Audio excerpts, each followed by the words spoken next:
Hi. I'm really excited to talk about something. Yes, we really want to start with a thank you because we put out the call yesterday and you came through. In a big way, actually. Yesterday you were talking with, who were you talking with? And I started getting in all of these recommendations for chicken parmesan. Oh, yeah, I don't know who I was over here. You were over there, and I was over checking here. Facebook. And yeah. Emilio. Emilio, oh yeah, Emilio. So we had talked about yesterday that one of your big cravings during your pregnancy is chicken parm. So we came up with a brilliant idea. The name was all you, though. You deserve all the credit in the world for Chicken Parmathon. A contest for who has the best chicken parm. Okay, so while you were interviewing Emilio from Azazu, Facebook was lighting up. Okay, so I started writing down, this is just some of the suggestions here that I wrote down on a piece of scrap paper. And we have dozens of suggestions coming in. This is just a portion of them. Yes. We have contacted none of these restaurants. They do not know that they are getting roped into this. But we're going to do it. Parmathon, but we are very excited. So. Yeah, so look for that coming up on PTL. We're working out the details on that. Yeah. Well, today is Flag Day. Yeah, it's Flag Day. And I love that Pittsburgh is connected to so many different things. And in fact, Flag Day started in Pittsburgh. Flag Day, it started in Pennsylvania. It was the first state to commemorate Flag Day. And then, so this movement is starting in Pittsburgh, and they're asking people nationwide to do it. We are asked to fly our flag and pause for 50 seconds of reflection, one for each state. And that is at 11:45 this morning. And of course, some people have the day off too. Yeah, there are several county offices and some workers have the day off to observe Flag Day. Do you observe Flag Day? I don't know. I need to stop and observe because they're telling us at 11:45 we should do that. I think that we are doing it wrong. I'm sure that there is proper etiquette, but we leave our flag out year round. I know some people will bring it in. Right. But we love to have our flag out. I think it's a reminder to us, you know, to observe it year round. But I'm sure that there is some etiquette that rules that we are breaking. You're supposed to have a light on it if you keep it up at night, right? Right. I've heard that. We do have a light on, but well, there anyways. you go. Okay. All right, and we want to wish an early happy Father's Day to all the fathers out there. Father's Day, of course, coming up on Sunday. Are you prepared? No. Okay.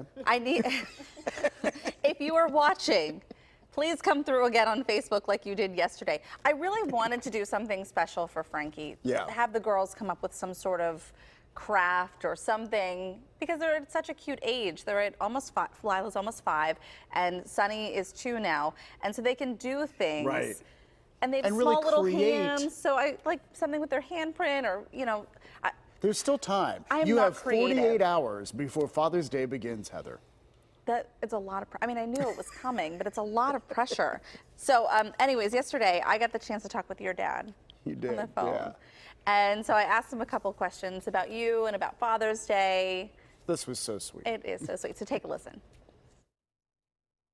He said that every time he wants to get you something for Father's Day that you run out and buy it before he can get it for you. Is that true? That's possible, yeah.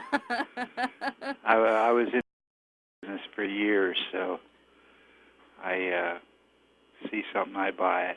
What is maybe the proudest moment you have as a father?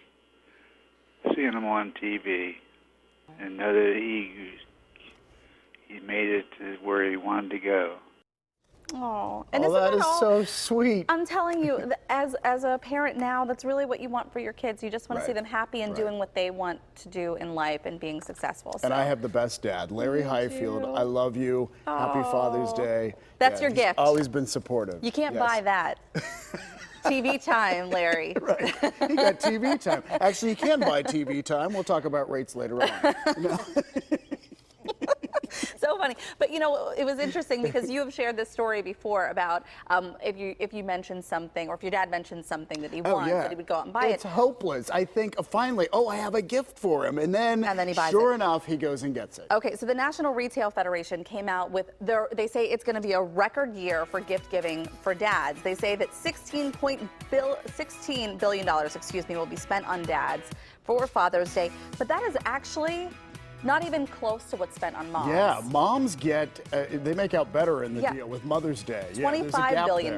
There is a gap. But on average, you spend $139 on your dad, and these are the most top popular gifts. Greeting cards in the Highfield family, that is always true. A special outing, clothing, gift cards, and books and DVDs. Those are all good ideas. Okay, so this is why greeting card does not work in our house. This is Frankie. That's cute. Oh, no. See, in the Highfield house, you read it, and then you close it, and then you might read it again, and then, that's so sweet. That's so sweet. And then you put it up on the table for a while, you know. And then go back and read it. Yeah, this is Frankie. That's cute. That's all right. Well, so greeting cards don't work. They don't work for you. Yes. But you do have some other ideas for dads, right? I do. Okay, so this is actually shared from Frankie. He sends me all of this stuff from. So wait, Frankie's giving you suggestions, I like think little so. hints? Yeah, he follows this account on Instagram called The Dad. Yeah. And so he's constantly sending me ideas. And one of the things he sent me was this shirt. And you know, we're expecting baby Rocco very soon. But how neat is this? Oh, wow. So there are all these different kinds of baby carriers that you can put, you know, like the baby Bjorn and different wraps and swaddles and things that you can carry the baby around in to make life a little easier. Shirt? Yeah. Yeah, it's like a kangaroo kind of. Yeah, soft cotton t-shirt. Why not? Why not? That's a great idea. And this also is making news. A new partnership between Koala Care, Pampers, John Legend teaming up after one dad posted this picture. Oh, yeah. This picture. picture. I remember this picture, yeah. So this started making the rounds on social media. He just posted this simple picture, and then people caught on, and they're saying, you're not alone. You're not alone in this. A lot of men will go into the bathroom hoping to change their child. And there's no changing table there. They don't exist in a lot of men's bathrooms still. Right. And you know, I've even been to places where in the women's bathroom they don't have them because some places are not required and equipped with them. So Dante Palmer, who lives in Florida, I just found out, I went onto his Facebook page, he went to IUP. Oh, no kidding.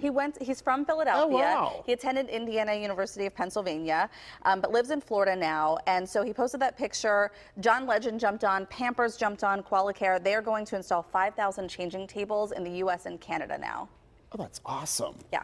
That is fantastic. One picture can change so much. That's exactly the story. Yeah. One picture makes a revolution of sorts. And I think it's kind of insensitive to think that men aren't doing this.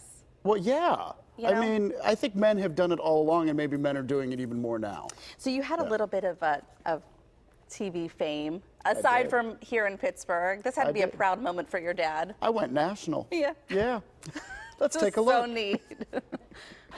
You know, it's graduation season. This is when teachers, students, prominent figures are asked to give commencement speeches about life and work and all the things graduates care about. Everyone wants to say something that means something when they give a speech like this. And there are a few ways to go about it. You could read inspirational quotes, you could share your own experiences, you could give advice, you could give reassurance, or you could do this. A high school principal is accused of plagiarizing a speech that Ashton Kutcher gave at the Nickelodeon Kids' Choice Awards 6 years ago. Kenny DeMoss works in Parkersburg, West Virginia. He says he didn't mean to use someone else's work and should have cited his sources in the graduation speech. Students were shocked at the similarities. All right, so I'm waiting for a check from the Jimmy Kimmel people. Yeah, do you think that's going to happen? Probably not. No, I will. But it was fun, and so they took it a step further, and I love what they did with this. So they got the actual speech from the high school principal in West Virginia and Ashton Kutcher, and then put it back to back. So watch this. So first, opportunity. So first, the opportunity. I believe that opportunity looks a lot like hard work. I believe that opportunity looks a lot like hard work. And I've never had a job in my life. I never had a job in my life that I was better than. That I was better than. I was always just lucky to have a job. I was always lucky to just have a job. And every job I had was a stepping stone to my next job. And every job I had was a stepping stone to my next job. Does he still have a job? I don't know the answer to that. Does I know Mr. he DeMoss apologized. still have- Yeah. I know he apologized, and he said he had the same sentiment and didn't mean to plagiarize. But it does sound like those speeches were pretty close. Well, isn't plagiarizing anything more than 3 words? I didn't realize that there was a rule of 3 words, but we've surpassed 3 words. I think that was more than 3 words. Yeah. It was funny. We have kind of a sad announcement around here at KDKA. Yeah, but we wish him the best. Yeah. There is a guy at our front desk who has been here for 25 years, and we adore him. He's just amazing. He's retiring. We call him Big Rob because he's quite tall, you know. He is very tall. I stood on a chair to take a picture with him and still was not tall enough. You were still not as tall. Yeah. And I will say, from doing all the New Year's Eve shows, he would go out in the crowd with us every New Year's Eve. And Stand he in was the cold, sometimes the rain. And escort us through the crowd and make sure we got there on time and everything. He's just the kindest, sweetest man. And if you called KDKA, he would be the one oftentimes that would be picking up the phone. Well, he's also security for Yeah, us. yes. So while he is kind and warm, you also know that you can't mess with him. No. So You don't mess with Big Rob. We've enjoyed having him here. 25 years he's been with KDKA, and I remember when I interviewed here back in 2010. In the summer of 2010, I interviewed, and he was the first face. He was the first face, yeah. And he was so welcoming and warm, and I immediately felt comfortable, and he kind of set me at ease. Yeah. You know, isn't that a here, great so gift that it you can is. give to someone just Really by being kind and having a warm energy? Yeah. And so, anyhow, we will miss you, Big Rob, and we hope that you have an absolutely wonderful retirement. We're gonna miss seeing him.